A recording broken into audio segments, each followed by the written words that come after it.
Office पे। ये मिलन चौक पे अपना सेक्टर 7-10 का चौक है। यहाँ पर ये सभी लोग प्रदर्शन करते हुए आज हमें पाए गए। सभी लोग जब प्रदर्शन करते पाए गए तो हम लोगों ने देखा कि एक बार हमने पता करके देखें कि आखिर मैटर क्या है। हमने मैटर का जानने की कोशिश की तो पीटीआई के 1983 लोगों को जो है एकदम निकाल दिया गया है। क्या निकाल दिया गया है, क्या हुआ है, एक्चुअली कारण क्या है, एक बार हम लोग ही इनके जो इनके संगठन के इनके 1983 कर्मचारी, इनके जो यूनियन लीडर है, इनका नाम है ब्रजेश नागर जी। एक बार ब्रजेश नागर जी से बात करते हैं, आखिर मैटर क्या है, ये नजरिया है कि क्या प्रॉब्लम क्या है। एक बार ब्रजेंद्र नागर जी से, ब्रजेश नागर जी से मैं बताना चाहता हूँ आपके चैनल के माध्यम से 1983 पीटीआई सरकार ने आज रोड पे निकाल दिए हैं और आज ये सरकार को उसी की भाषा में जवाब देने के लिए, जगाने के लिए ये महिलाएं थाली बजा करके इनके हाथ में कटोरा आ गया है और तपती धूप में, इस कड़ी धूप में पिछले 2 घंटे से ये संघर्ष कर रहे हैं। अपनी आवाज़ को सुनाने के लिए मंत्री जी के पास पहुंचे हैं। अब इनकी बात रखी जाए, ये सरकार से इनको आश्वासन मिलता रहा। मंत्री जी ने कहा था कि आपको कुछ रियायत दी जाएगी, सरकार और सीएम साहब आपके बारे में सोच रहे हैं, लेकिन वादे झूठे निकले। 2 तारीख को हमें रिलीव करके रोड पे ला दिया गया। फिर सरकार कहती है कि आप कोई ऐसा कागज कोर्ट का ले आओ जिससे हम आपको कोई सहारा दे सके। जब हम कोर्ट का कागज लेकर के आ गए, हाई कोर्ट में स्टे के लिए गए, तो सरकार ने अपनी तरफ से जवाब दायर किया कि अभी हमें इनकी ज़रूरत नहीं है, वर्कलोड हमारे पास नहीं है। जज ने कहा था वर्कलोड तो हाई कोर्ट में मेरा भी नहीं है इस वक्त में, अब क्या मुझे भी बाहर कर दोगे। तो इन्होंने आनन फानन में जवाब दिया कि हमने इनको अभी नहीं निकाला है नौकरी से। सरकार से फिर कोर्ट ने कहा कि आप लिखित में जवाब दे दो।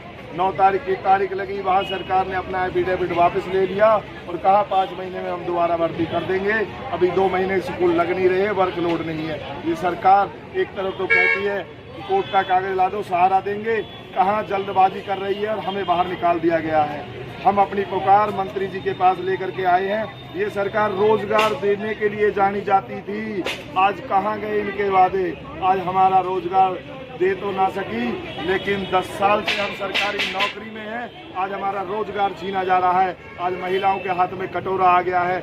ये लोग सड़कों पे हैं, इस तपती धूप के अंदर अपना पसीना बहा रहे हैं। ये पेट की आग है। मैं मंत्री जी को कहना चाहता हूँ, सीएम साहब को कहना चाहता हूँ, आपके चैनल के माध्यम से इनकी पुकार सुनी जाए। 1983 परिवारों का क्या होगा। आज ये लोग रोड पर हैं और अपनी आवाज़ बुलंद करने के लिए आज इनके बच्चे भूखे मर जाएंगे। मंत्री जी, इन परिवारों को बचा लो, ये डूब जाएंगे, मर जाएंगे। आज ये जेल काटने के लिए तैयार है, आत्मदाह करने के लिए तैयार है। सरकार क्यों इनके हाथ में कटोरा देती है। इनका समाधान करना चाहिए। आज तक एजुकेशन डिपार्टमेंट में कोई भी कर्मचारी लगा है, चाहे वो 89 डेज के लिए लगा हो, 6 मंथ में लगा हो, चाहे वो गेस्ट टीचरों की बात हो, हमेशा सरकार ने उनको सुरक्षित रखा है। लेकिन आज 10 साल पक्की सर्विस करने के बाद भी इनके साथ ऐसा अन्याय क्यों हो रहा है। मैं पूछना चाहता हूं सरकारों से, क्यों इनके पेट में लात मारी जा रही है। ये कहाँ जाएंगे, किसके पास अपना दुख रोएंगे। 34 साथी ऐसे जो इस दुनिया में नहीं रहे, क्या वो भगवान से आएंगे टेस्ट देने के लिए। 76 ऐसे साथी हैं जो विभिन्न सरकारी पदों को छोड़ करके इस नौकरी में आए थे, आज वो वहाँ भी नहीं जा सकते। यहाँ भी उनके साथ क्या है। हमारी ऐसी 34 महिला है जो विधवा हो चुकी हैं, जो इस नौकरी से अपने बच्चों का भरण पोषण कर रही थी। आज उनके दुख दर्द को कौन सुनने वाला हो, उनका गुजारा कैसे होगा। सरकार 10 साल पक्की नौकरी करने के बाद हमारा चयन आयोग ने किया था। कोई ठेकेदारी पर तामे कच्चे कर्मचारी नहीं थे, पक्की भर्ती थी। दोषी है तो उस समय का सरकारी विभाग है और कर्मचारी चयन आयोग है, उनकी सजा हमें क्यों दी जाए। तो मैं कहना चाहता हूँ कि हमारे इस दुख को, इस तपती धूप में जो कटोरा इनके हाथ में आया है, ये आंदोलन तेज होगा। हम दुनिया में अपने दर्द को लेकर के जाएंगे। हमारी सुनवाई नहीं हुई तो हम कुछ भी करने के लिए तैयार है। हमारे पेट पे लात लगी है, जब पेट की पुकार लगती है तो ये आंदोलन कुछ और ही रूप लेकर के निकलेगा। इस तपती धूप में हम पसीना बहा रहे हैं। तो मैं कहना चाहता हूँ इनके बारे में सरकार को सोचे, इनका समाधान करे। ये भूखे मर जाएंगे, सोच लो। मैं आपसे हाथ जोड़ के कहता हूँ, अपनी वक्त है इस आंदोलन को रोक लो, नहीं ये बहुत बड़ा हरियाणा में एक तूफान और आंधी बन के निकलेगा। ये 1983 पेट की आग है जो ले डूबेगी इन सरकारों को, यही मैं कहना चाहता हूँ। धन्यवाद। आप किस सरकारी नुमाइंदे आते थे? अभी आपने बताया कि आप किस के पास गए थे? आप उनके किसी के नाम बताना चाहते हो आप? सरकार से जुड़ा हुआ कोई भी विधायक हमने नहीं छोड़ा। जो इस सरकार में विधायक है, मंत्री है, हमारे MP साहब है, कैबिनेट में मंत्री है, हर दरवाजे पे हमने ज्ञापन दिया, हर दरवाजे पर अपनी पुकार पहुंचा लेकर हम गए। सबसे हमें आश्वासन मिलता रहा, आश्वासन देने के बाद हमारे साथ ये हो गया। अब हमसे जब से हम रोड पे आए कोई भी मंत्री हमसे मिलने के लिए तैयार नहीं है। हम अपनी पुकार कहाँ ले जाए? फरीदाबाद के अंदर 2 बड़े मंत्रियों में नाम आता है इनका। 2 बड़े मंत्री हैं, एक सेंटर कैबिनेट के अंदर, एक सेंटर के अंदर और एक राज्य के अंदर कैबिनेट मंत्री है। अब ये दुख दर्द किसके पास जाएंगे लेकर के? अपनी पुकार लेकर के इन्हीं के पास आएंगे, लेकिन हमारी कोई सुनने वाला नहीं, हमसे कोई मिलने के लिए तैयार नहीं। लेकिन हम अपनी कोशिश जारी रखेंगे और इनको मिलना पड़ेगा और इन 1983 PTIओं को बचाना पड़ेगा, इन परिवारों को। वाकई ही गर्मी इस समय बहुत ज़्यादा है। गर्मी के इस मौसम के अंदर ये इतने सभी लोग जो हैं ये आप देख सकते हैं, और सभी लोग जो है इस तरीके से धूप के अंदर अपने इस पेट की आग के लिए तो हर कोई लड़ेगा, क्योंकि अपने बच्चों के लिए, अपने इन सभी चीज़ों के लिए तो हर कोई लड़ना चाहता है। तो सरकार से एक बार हमारा भी अनुरोध है कि एक बार इनकी बात पे थोड़ा गौर किया जाए कि अगर कोई गलत हो रहा है तो उस गलत को रोका जाए।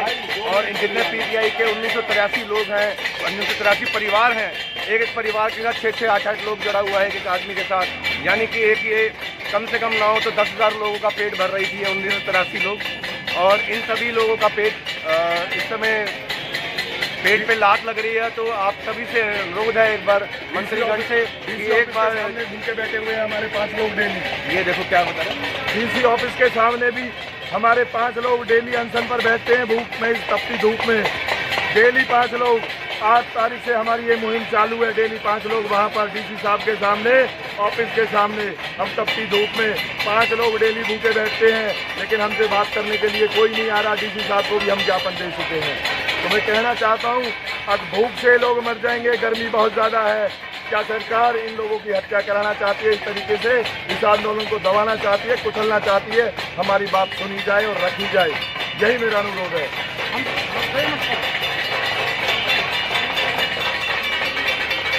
सरकार को यही बताना चाहते हैं कि हम अनुशासन के अध्यापक हैं, हम अनुशासन की पालना करना जानते हैं, लेकिन आज सरकार के इस तुगलकी फरमान ने हमें रोड पर आने पर मजबूर कर दिया है। और इस कोरोना जैसी महामारी में जो एक कंधे से कंधा मिलाकर हम सभी अध्यापक सरकार का साथ दे रहे थे, उसमें हम सब ने मजबूरी में आकर आज अनुशासन की अवहेलना करने की कोशिश की है। हमें पता है कि कोरोना से हमारा देश आज पूरा ग्रसित हो चुका है, लेकिन हमारे जो रोजगार, हमारे बच्चों का जो भविष्य अंधकार में जाता हुआ हमें दिखाई दिया है, उसको मद्देनजर रखते हुए, उसे ध्यान में रखते हुए आज हमारी ये मजबूरी है कि इस चिलचिलाती धूप में हम आज मूलचंद शर्मा जी के ऑफिस पर ये अपनी गुहार लेकर आए हैं कि वो हमारी जल्द से जल्द इस आवाज को सुने। जो अंगारी आज हरियाणा में जल चुकी है, उसे आग बनने में, उसे ज्वालामुखी बनने में उसे ज़्यादा समय अगर दिया तो ये एक विस्फोट होगा। और इनकी जो सरकार जो हमारे सुनवाई किसी भी क्षेत्र में नहीं कर रही है, कहीं हर जगह हमें निराशा लेकर वापस आना पड़ा है, उस सरकार को इसका खामियाजा अवश्य ही भुगतना पड़ेगा। इस चिलचिलाती धूप में अगर किसी भी अध्यापक जन को या उसके परिवार को, जो भी इस आंदोलन में हमारे साथ आया है, अगर कहीं ना कहीं उसे कुछ बीमारी होती है, चिलचिलाती धूप में उसे हैजा लगता है या कोई और बीमारी बनती है, उसकी जिम्मेवार भी ये सरकार होगी। इसका जिम्मेवार ये खुद मंत्रालय होगा जो हमारी पुकार नहीं सुन रहा है। आज हम पेट पर लात खाकर जो सड़कों पर दर दर भटकने के लिए मजबूर हो गए हैं, अनुशासन के अध्यापक आज अनुशासन तोड़ने पर जो मजबूर हो गए हैं, उसकी जिम्मेवारी हरियाणा सरकार है। इसका खामियाजा अगर ये जल्दी सरकार नहीं जागी तो ये बहुत बड़ा विशाल रूप ये आंदोलन लेने वाला है। इसके लिए सरकार को तैयार होना पड़ेगा कि इनका क्या इसका उपाय किया जाए, क्या इसका निष्कर्ष निकाला जाए। तो हम फिर यही आह्वान करना चाहेंगे हरियाणा सरकार से कि वो जिले वाइज जो धरने प्रदर्शन हमारे हो रहे हैं उसको जल्द से जल्द सुने, मुंह छुपाकर ना भागे, उनकी आवाज को सुने, उनके दर्द को सुने, समझे और कोई बीच का रास्ता निकालने की कोशिश करे। हरियाणा सरकार के पास बहुत सी ऐसी वैधानिक शक्तियां होती हैं जिनका प्रयोग करके वो हमारे दर्द को समझ सकती हैं। कोई भी वैधानिक तरीका लाकर, वैधानिक बीच का रास्ता लाकर वो हमें समायोजित सरकार में कर सकती हैं और हमारे रोजगार जो छिन चुका है उसे वापस कर सकती हैं।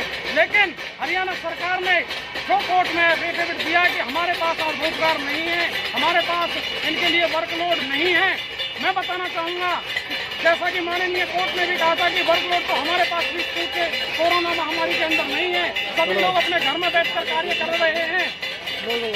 वर्कलोड किस अध्यापक के पास है, मैं ये पूछना चाहूंगा हरियाणा सरकार से, क्योंकि जैसे हम काम कर रहे हैं वैसे ही और सब्जेक्ट के अध्यापक भी काम कर रहे हैं।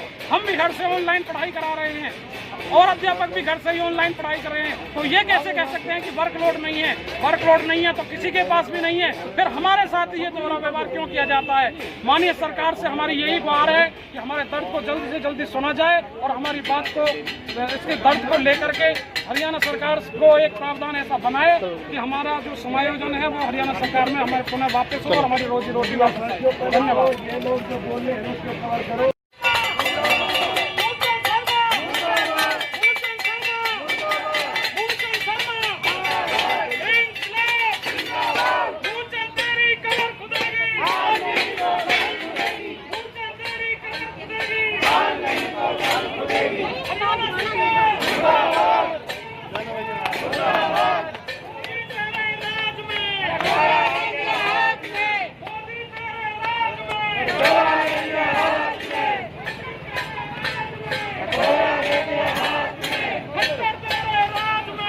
मुख्यमंत्री साहब से उन्होंने बात करी है और कोई ना कोई हमको जरूर निकालेंगे। आपका पक्ष सरकार आपका पक्ष रखा है, आप चिंता मत करो, फिर भी आपसे सारी बात बाहर कर रखे। हम रिलीव होने से पहले भी आपके पास भी आए थे, मंत्री जी के पास वहाँ भी पहुँचे, दोनों तरफ से, दोनों मंत्रियों की तरफ से हमें आश्वासन मिला।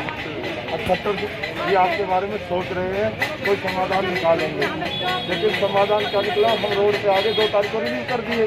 फिर हमसे कहा कोर्ट का कोई कागज लेकर आ जाओ, कोर्ट में आपको रियायत देगी। जब हम हाई कोर्ट में गए तो सरकार ने हमारे खिलाफ बयान क्यों दर्ज किया? सरकार ने कहा हमें इनकी ज़रूरत नहीं है, वर्कलोड है ही नहीं। जज ने कहा वर्कलोड तो मेरा भी नहीं है हाई कोर्ट में, क्या मुझे भी रिलीव कर दोगे क्या? उन्होंने कहा भी हमने इनको रिलीव नहीं किया है, तो कोर्ट ने कहा कि लिखित में दे दो, लेकिन बाद में वो अपने वादे सरकार पलट गई, वो चीज़ पीछे खींच ली और कह दिया 5 महीने में दोबारा भर्ती करेंगे। सुप्रीम कोर्ट के अकॉर्डिंग हम इनको भी नहीं रखना चाहते, हमारे पास वर्कलोड कहा तो सहारा देने की बात कर रहे थे। फिर सरकार हमें क्यों सहारा नहीं देगी जब हम कागज नहीं दे रहे? मतलब दमनकारी नीतियों का प्रयोग करके रोजगार से बाहर निकाल दिए। तो हमारी बात आप मंत्री जी तक पहुँचाओ और हमें सुनो, आज कोई हमें ऐसा आश्वासन दो या मंत्री जी से मिलने का कोई समय दो और जो मौजूद मिले, और मैं इन लोगों को इनके साथ हूँ, मैं इनके लिए क्या जवाब दूँ? इनको कहाँ भेजूँ? या रोड पे इसी तरीके से तपती धूप में यहाँ बैठे रहे और ये थाली बजाते रहे? ये बता दो, उचित जवाब बता दो। अपना नंबर आप दे जाओ, मैं अगर कोई बात होगी मंत्री से बात करके फिर आप हमें फरीदाबाद में आएंगे, आपको मिलने आएंगे चंडीगढ़ से, तो हम आपसे बात कर लेंगे। आप भी अपना मैसेज कन्वे आप करोगे नहीं, उनको मैसेज पहुँचाओगे, वो कर देंगे।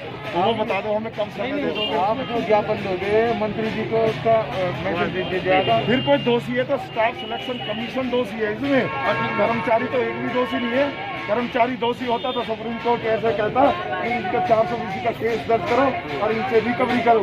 सुप्रीम कोर्ट में साफ लिखा है किसी से कोई रिकवरी नहीं की जाए। तो इसका मतलब चयन आयोग का जो दोष पकड़ा, चयन आयोग की खामियां बताई उसने।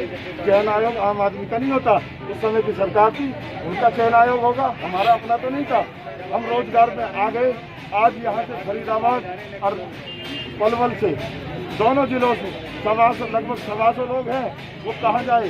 हमारे 2 बड़े मंत्री यही है, हमारे लिए सीएम साहब भी यही है। हम तो अपनी पुकार दोनों के दरवाजे बता सकते हैं। पहले भी रखिए, मंत्री जी ने रखिए बात, और अब आप ज्ञापन दे रहे उसको दोबारा बता देंगे। नहीं, हम ज्ञापन देने नहीं आए, हम सीधी बात, ज्ञापन तो हमने बहुत पहुँचा दिए। ठीक है, जैसे मंत्री जी फरीदाबाद में पहुंचेंगे आपकी नंबर हम पहले भी दे के गए। सर अभी आप यहाँ पर प्रदर्शन दे रहे थे, अब इस वक्त प्रदर्शन अब खत्म कर दिया गया है। प्रदर्शन का खत्म करने का कारण ये है, अभी खत्म नहीं किया है, यहाँ से बंद करके जा रहे हैं। ऑफिस की तरफ से हमें आश्वासन मिला है मूलचंद शर्मा जी के यहाँ से कि आपकी मुलाकात परसों करा दी जाएगी, कल का हमें समय दीजिएगा। मंत्री जी परसों यहाँ पर आ जाएंगे और आपकी मुलाकात परसों मंत्री जी से करा दी जाएगी, ऐसा ऑफिस की तरफ से आश्वासन मिला है। उन्होंने हमारा नंबर लिया है और कहा है कि भाई परसों तक आपकी मुलाकात करा दी जाएगी और आपको मैसेज कन्वे कर दिया जाएगा। हमने भी उनको ये कहा है, अगर परसों तक मुलाकात हमारी, कल हमें समय नहीं दिया गया, परसों इस दरवाजे पर उम्मीद लेकर के हम फिर से यहाँ पर पहुँचेंगे। तो इसका मतलब यह है कि कुछ सुनवाई हो सकती है। अभी वो कह रहे थे, उनके नुमाइंदे जो थे ऑफिसर, वो कह रहे थे इस दरवाजे से कोई खाली हाथ नहीं गया है, मंत्री जी सुनते हैं, सबको अपना प्यार और आशीर्वाद यहाँ से मिला है, तो हमें भी इसी उम्मीद से यहाँ पर आए हैं। अब हमें भी प्यार और आशीर्वाद और हमारे 1983 परिवारों का मंत्री जी ख्याल रखेंगे, ऐसी उम्मीद के साथ हम यहाँ से आज वापस जा रहे हैं। और परसों फिर हम इस दरवाजे पर उम्मीद के साथ दो बात सुनने के लिए ज़रूर आएंगे। मंत्री जी हमारे बारे में क्या सोच रहे हैं, सरकार हमारे बारे में क्या सोच रही है, अन्यथा हमारा आंदोलन इसी तरीके से जारी रहेगा। धन्यवाद।